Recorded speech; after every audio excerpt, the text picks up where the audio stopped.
Police say, well, that they are investigating claims that the beating of a man outside a Seneca restaurant was racially motivated, and if it was, officers want to know if federal hate crime laws may have been violated. I want to show you a look at the suspects: Taryn Robinson, Trey Holland, Justin Alexander, Derek Williams, Keno Jones, and Montrez Jones. All of them are charged with assault and battery by a mob. Robinson has also been charged with battery because police say he hit a waitress who tried to help the alleged victim. Police say the victim, who is white, told them the suspects were yelling racial slurs at him before the beating. Fox Carolina's Adrian Acosta joins us now in Seneca. And Adrian, what steps has the Seneca Police Department taken since a racial element could be part of the case?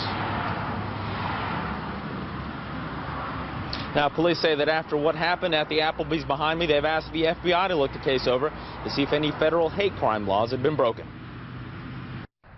Investigators say the alleged victim in this case was on a fishing trip in the area and stopped to eat with friends at this Applebee's.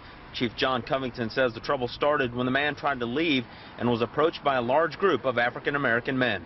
Upon exiting the restaurant, he was jumped by a mob of individuals and severely beaten about the upper torso and head.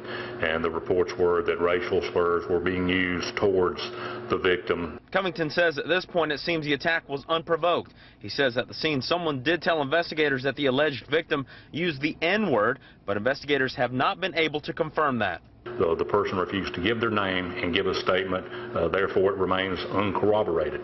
Covington says the alleged victim's story has been corroborated by a number of witnesses who have come forward. And I don't know what was said, but all I know is it just broke out to a fight. Precious Smith was at the Applebee's the night of the fight and is related to 3 of the suspects. Smith says that she and a large group of friends, some of them white, were gathered at the Applebee's for karaoke the night of the fight. She says all of this has been blown out of proportion and says if anything racial was said, it was in the heat of the moment and not the cause of the fight.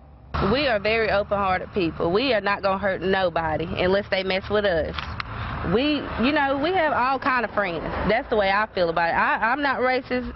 I'm not in everybody's, but from their acquaintance, I don't think they're racist. Covington says the man who was beaten was actually saved from further harm by an African-American man who shielded him with his body. The chief says the racial allegations have made this case a sensitive one. Regardless of which race is on the precipitating end and the receiving end, it's wrong either way, but that does always enhance it and make it more difficult for us. Chief Covington says the charges pressed against these men are the stiffest he can press under South Carolina law because the state does not have any hate crime statutes. Now, we will, of course, continue to follow this developing story and bring you the very latest tonight at 10. For now, reporting live in Seneca, Adrian Acosta, Fox Carolina News.